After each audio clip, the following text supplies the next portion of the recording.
Сәлеметсіздер ме, құрметті білім алушылар.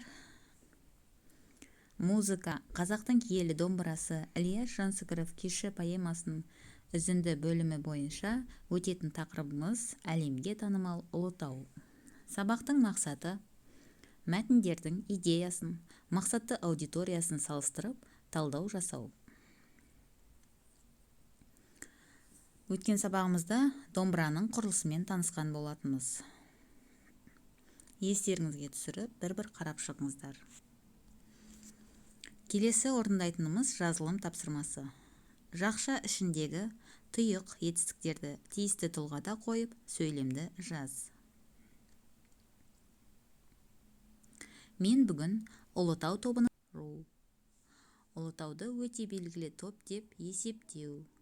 Топтың мүшесі Ержан домбырада шебер ойнау. Мен де шебер күйші болғым келу.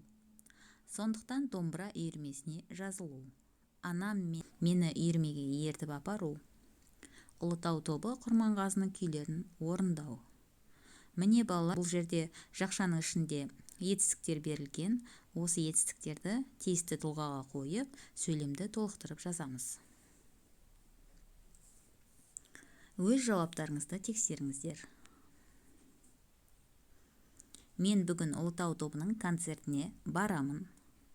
Ұлытауды өте белгілі топ деп есептеймін. Топтың мүшесі Ержан домбырада шебер ойнайды. Мен де шебер күйші болғым келеді. Сондықтан домбыра үйірмесіне жазылдым. Анам мені үйірмеге ертіп апарады. Ұлытау тобы Құрманғазының күйлерін орындады.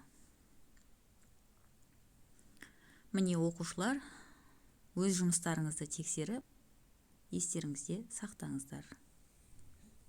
Айтылым 9-шы тапсырма 43-ші бет. Ұлытау тобының мүшелері туралы оқып, сыныпқа хабарлама жасаңдар. Ұлытау тобының мүшелері. Менің атым Әсел Исаева. Мен Алматы қаласында тудым. Кішкентай кезімнен музыка мектебіне баруыма әкем қолдау көрсетті. Әкеммен бірге түнгі 3-ке дейін музыкамен айналысатынбыз. Музыка менің өмірімнің бір бөлшегі. Ұлытауға келгеніме өте қуаныштымын. Бұрын классикалық туындыларды ғана орындайтынмын. Ұлытаудың форматы мүлде бөлек. Келесі топ мүшесі.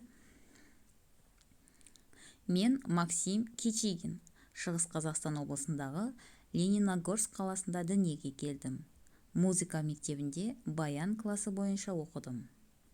11 жасымнан бастап гитарада ойнауды үйрендім. Ата-анам сыйлаған алғашқы гитарам Орфей деп аталатын.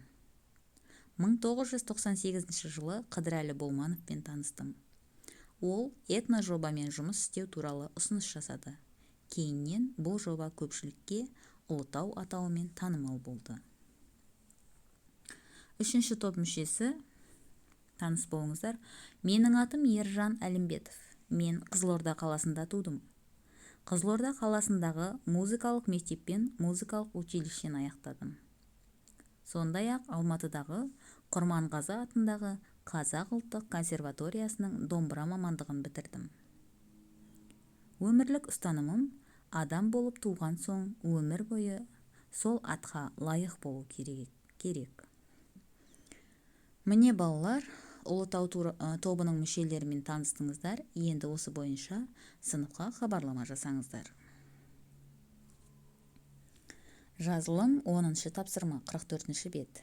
Дәстүрлі күйшілермен Ұлытау этно-рок тобының орындауындағы күйлерді салыстырып, айырмашылығымен ұқсастығын көрсетіңдер. Ой толғау жасыңдар. Назарларыңызға рахмет, сау болыңыздар.